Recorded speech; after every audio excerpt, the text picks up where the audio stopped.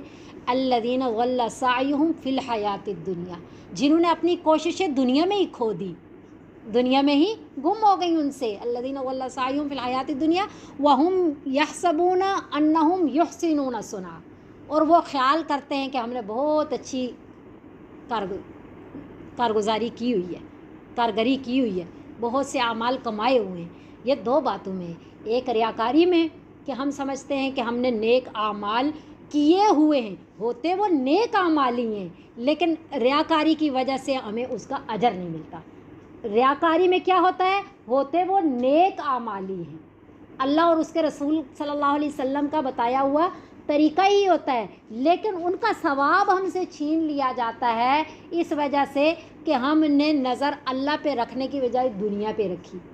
اور تیسری جو چیز ہے نا جو میں آپ کو بتا رہی ہوں بدعات، یہ ہوتا ہی نہیں ہے دین، یہ ہم نے دین بنایا ہوتا ہے جس کی وجہ سے ہمیں اس کا اجر ملتا ہی نہیں ہے اور پھر اس گناہ پہ توبہ کی توفیق بھی نہیں ملتی. اور ایک ہوتی ہے بدشگونی. بدشگونی کسے کہتے ہیں؟ بدشگونی کسے کہتے ہیں؟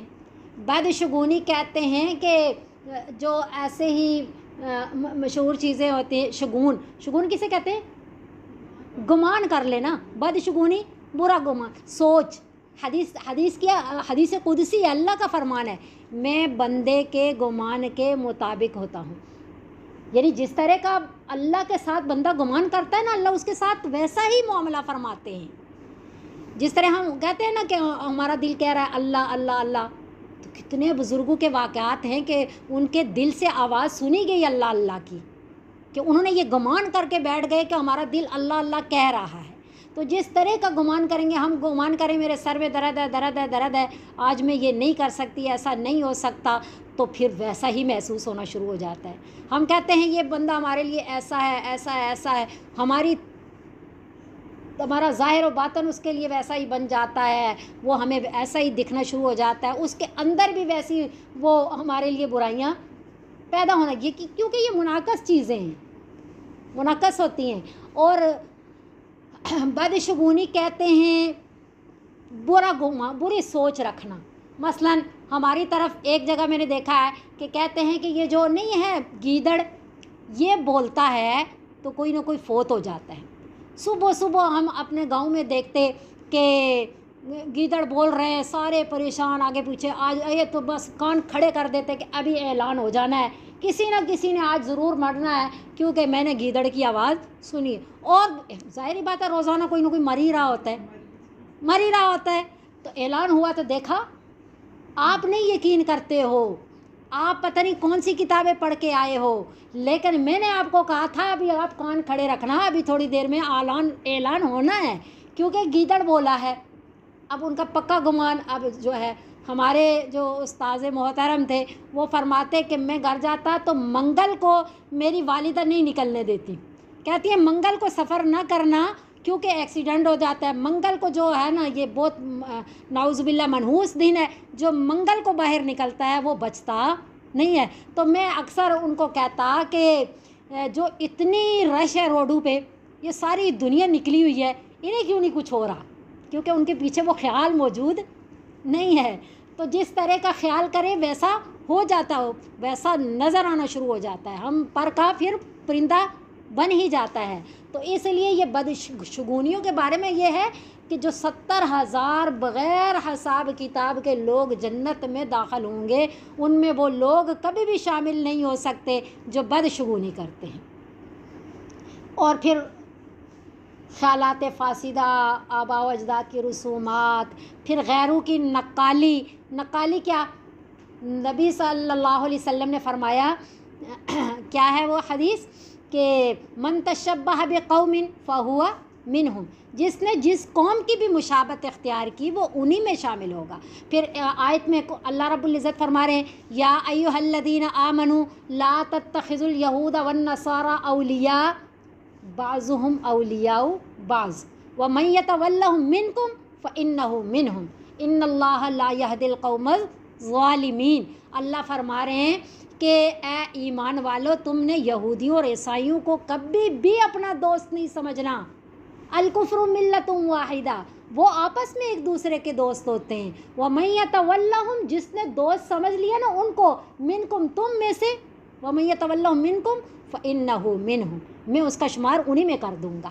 اللہ فرما رہے ہیں وہ انہی میں شامل ہوگا۔ اور پھر یاد رکھنا جو ان میں شامل ہو گیا نا، ان اللہ لا یہدی القوم الظالمین، بے شک اللہ رب العزت ظالم قوم کو ہدایت نہیں دیتے کہ تم نے ظلم کیا ہے، تم نے نبی کا طریقہ اپنانا تھا، تم نے غیروں کا طریقہ اپنا لیا، تو یہ ظلم ہے نا۔ کیا میں نے تعریف بتائی تھی کہ کسی چیز کو اس کے غیر محل میں رکھنا، مثلا جو اس کی جگہ ہے اس جگہ سے دوسری جگہ میں استعمال کرنا، طریقہ اپنانے کی جگہ کیا ہے؟ نبی کا طریقہ، اور ہم نے اپنایا نبی کے دشمنوں کا طریقہ، تو یہ ظلم ہے، اللہ نے اسے ظلم کہا ہے۔ اللہ فرما رہے ہیں جو اس طرح کا ظالم بنے گا میں پھر اس کو ہدایت نہیں دوں گا۔ تو بہرحال توبہ کی بات چل رہی تھی، ہمیں اللہ ہر گناہ کو پہلی بات ہے گناہ سے بچنے کی توفیق عطا فرمائے۔ امام غزالی رحمۃ اللہ علیہ احیاء العلوم ان کی کتاب ہے، اس میں وہ فرماتے ہیں کہ گناہ کے 3 اقدام ہوتے ہیں، گناہ کے 3 اقدام ہوتے ہیں۔ ایک یہ ہے کہ گناہ کوئی کرے ہی نہ، یہ فرشتوں کی جماعت اور انبیاء کی جماعت ہے۔ ایک یہ ہے کہ گناہ کرے، اس پہ مصر رہے، یعنی بار بار کرے، شرمندہ بھی نہ ہو اور کبھی اس کو چھوڑے بھی نہ، یہ شیاطین کی جماعت ہے۔ یہ شیاطین کی جماعت ہے کہ گناہ کرے، شرمندہ بھی نہ ہو، بار بار کرتا رہے، پھر چھوڑے بھی نہ، یہ شیاطین کی جماعت ہے۔ اور تیسرا وہ لوگ ہیں کہ گناہ کرتے ہیں، شرمندہ ہوتے ہیں، معافیاں مانگتے ہیں، پھر گناہ ہو جاتے ہیں، پھر شرمندہ ہوتے ہیں، پھر معافیاں مانگتے ہیں، یہ سلسلہ چلتا رہے موت تک۔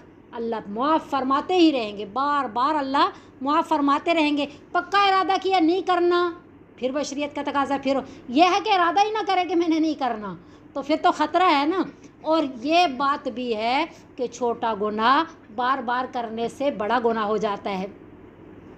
اور یہ بات بھی ہے کہ جو توبہ کے ارادے کے ساتھ، یعنی کہ میں بعد میں توبہ کر لوں گا، اس آس پہ گناہ کرتا ہے، اس کو توبہ کی توفیق نہیں ملتی۔ یعنی کہ بندہ گناہ کر رہا ہے، ڈر بھی رہا ہے، بچ رہا ہے، ہو گیا، شرمندہ ہے، معافیاں مانگ رہا ہے، اللہ اس کو فوراً معاف فرما دیتے ہیں۔ تو التائب من الذنب کمن لا ذنب لہ، گناہوں سے توبہ کرنے والا ایسا ہے جیسا اس نے گناہ کیا ہی نہیں ہے۔ طوبی لمن وجد فی صحیفتی استغفارا کثیرا، خوشخبری ہے اس آدمی کے لیے جو اپنے نامہ اعمال میں استغفار زیادہ پائے۔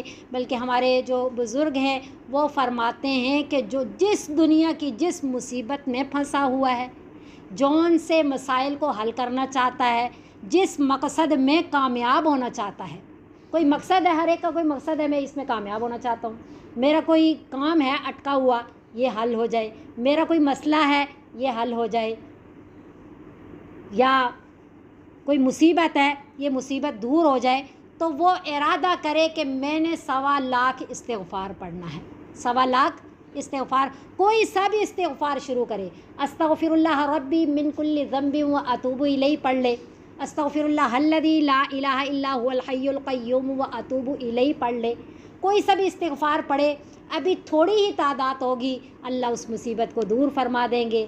اللہ اگر کوئی مقصد ہے تو اس کو اس مقصد میں کامیابی عطا فرمائیں گے۔ کوئی اٹکا ہوا کام نہیں، روزانہ جتنی تعداد مقرر کر لیں، کوئی مقرر نہ بھی کریں، جتنا پڑھا جائے، جس ٹائم پڑھا جائے، جس حالت میں بھی پڑھیں، اور تھوڑی سی تعداد ابھی ہوگی تو اللہ ضرور اس مسئلے کو حل فرما دیں گے۔ تو اس لیے ہم کوشش کریں کہ سب سے پہلی بات تو اس سے ہمارے گناہ معاف ہو جائیں گے، اس سے ہمارے دلوں کو اطمینان ملے گا، اس کے ذریعے ہماری زندگیوں میں بہاریں آئیں گی، اس کے ذریعے اس کا اثر، استغفار کا اثر نسلوں میں جاری ہو جاتا ہے۔ بہت ساری چیزیں ہیں نا جن کے اثرات نسلوں میں جاتے ہیں، اسی طرح استغفار کے اثرات بھی نسلوں میں چلے جاتے ہیں۔ اللہ ان کو بڑے گناہوں سے، ایسے گناہوں سے جو ان کو ہلاک کر دیں، ایسے گناہوں سے جن سے توبہ کی توفیق چھن جائے، ایسے گناہوں سے کہ بڑوں کی دعاؤں میں حصہ شامل نہ رہے، ایسے گناہوں میں اللہ مبتلا ہونے سے بچائے رکھتے ہیں۔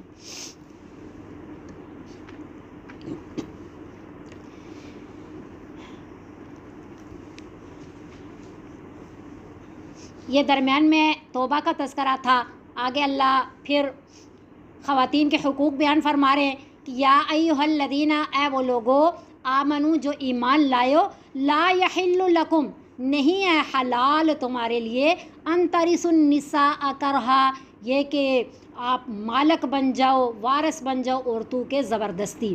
یہاں اللہ منع فرما دیتے کہ زبردستی عورتوں کے مالک مت بنو، مت بنو، نہیں کا کوئی صیغہ ہوتا، یہاں اللہ نے مت بنو نہیں فرمایا، فرمایا لا یحل، تمہارے لیے حلال ہی نہیں ہے، تمہارے لیے حلال ہی نہیں ہے۔